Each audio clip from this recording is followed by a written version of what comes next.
आणि जर तुम्ही आरक्षण देणार नसाल तर मी आत्ता जलसमाधी घेतो. पोलिसांना वाटलं कसलं काय करतो हा. काकासाहेब शिंदे वरती गेला, कठाड्यावर गेला आणि गोदावरीमध्ये उडी मारली आणि जलसमाधी घेतली. त्यांनी सांगितलं माझ्या मराठा समाजाला आरक्षण द्या. आता तिथं पुतळा बांधलेला आहे, तुम्ही कधी जाऊन पाहू शकता. गेवराईचा संजय जाधव त्यांनी चिठ्ठी लिहून ठेवली, माझ्या समाजाला आरक्षण द्या, आरक्षण द्या. असंच आमच्यासारखा प्रचार करत होता आणि वैफल्य झाला. घरात गेला, राखेलचा ड्रम काढला, अंगावर टाकून घेतला, फडा फडा फडा फडा काळी लावली, कोळसा झाला फक्त मराठा आरक्षणासाठी. मित्रांनो 2, 3, 4 किती उदाहरणं सांगू. शेकडोनी मुलांनी आत्महत्या केल्या फक्त मराठा समाजासाठी की मराठा समाजाला आरक्षण मिळालं पाहिजे. आणि मनोज जरांगेंचं तर काय सांगावं, किती उपोषण केले त्यांनी. 3 दिवस 4 दिवस तहसीलदार आले, मागणी दिली, ठीक आहे, परत उपोषण करायचे. कलेक्टर आले, निवेदन दिलं, ठीक आहे, परत उपोषण करायचे.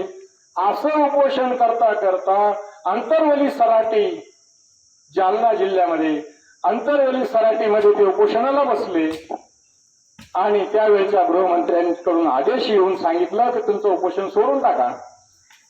मग मात्र ते कंटाळले, त्यांनी किती उपोषणं करायची, किती निवेदनं द्यायची.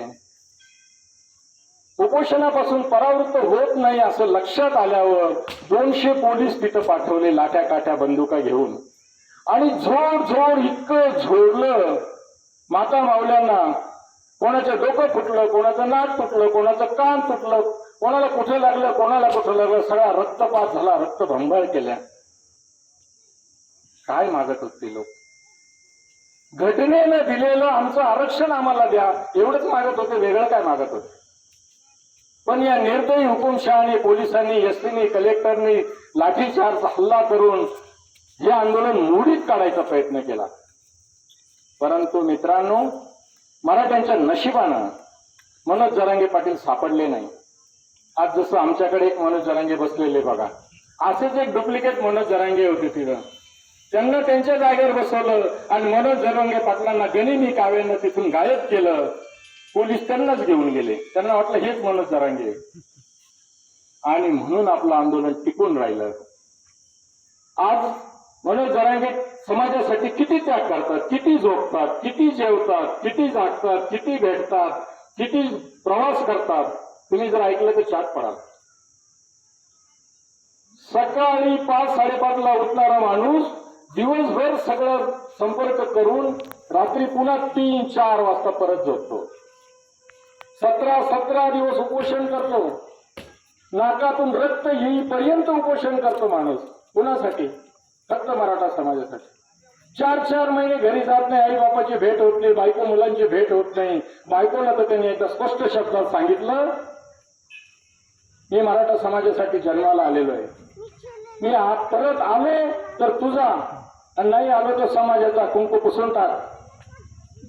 याला म्हणतात मर्द. हा खरा मराठ्यांचा देणता आहे. आणि त्यांनी पण सांगितलं, लहान लहान मुली आहेत त्यांच्या आई वडिलांनी पण सांगितलं, आम्ही हा समाजासाठी वाहून टाकला. पूर्ण वेळ समाजासाठी काम करणार असं नेतृत्व आपल्या मराठ्यांच्या नशिबाने आपल्याला लाभलेलं आहे आणि त्या नेतृत्वाचा आपण फायदा घेतला पाहिजे.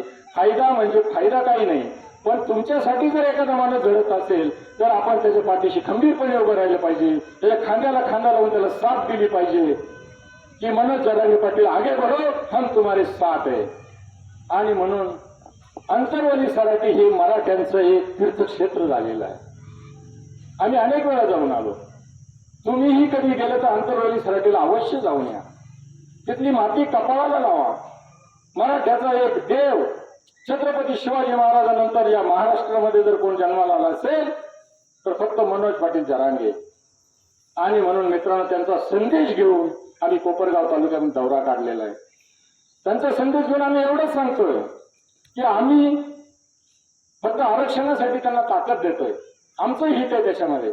तुम्ही पण तुमचं हित पाहण्यासाठी तुम्ही सहभागी व्हा. तरुणांनी त्याच्यामध्ये सहभागी झालं पाहिजे.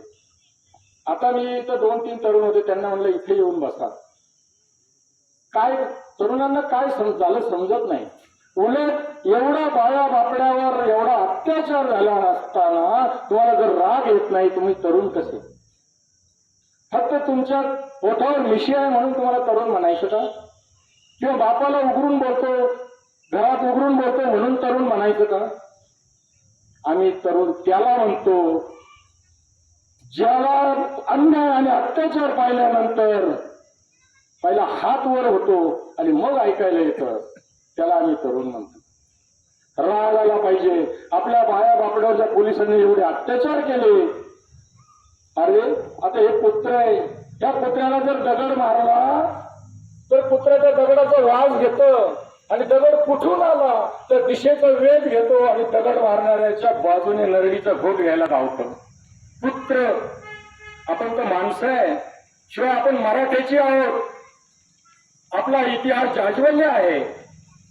तुम्ही बघा, जम्मू काश्मीर लडाख किंवा BSF किंवा कोणत्याही बॉर्डरवर गोळीबारामध्ये जेव्हा एखादा जवान शहीद होतो, तो कोणत्या जातीचा असतो? तो मराठा असतो. शूरवीर ही परंपरा मराठ्यांची आहे. आणि म्हणून आजच्या या सांगली विशारमध्ये अजून बऱ्याच 2-3 सभा आहेत. रात्री उशिरा सभा लोक भेटत नाही म्हणून आम्ही थोडंसं आसक्त घेतो. पण या सांगली विशारमधून आम्हाला एक कोणीतरी शिलेदार मिळावे, 2 कार्यकर्ते मिळावे. हाक दिल्यानंतर ते आमच्या बरोबर आले. त्यांनी आम्हाला हाक दिल्यानंतर आमचा सगळा कंपू त्यांच्या पाठीमागे उभा राहिला पाहिजे. असं संघटन आम्हाला मजबूत करायचं आहे आणि जरांगे पाटलांना साथ द्यायची आहे.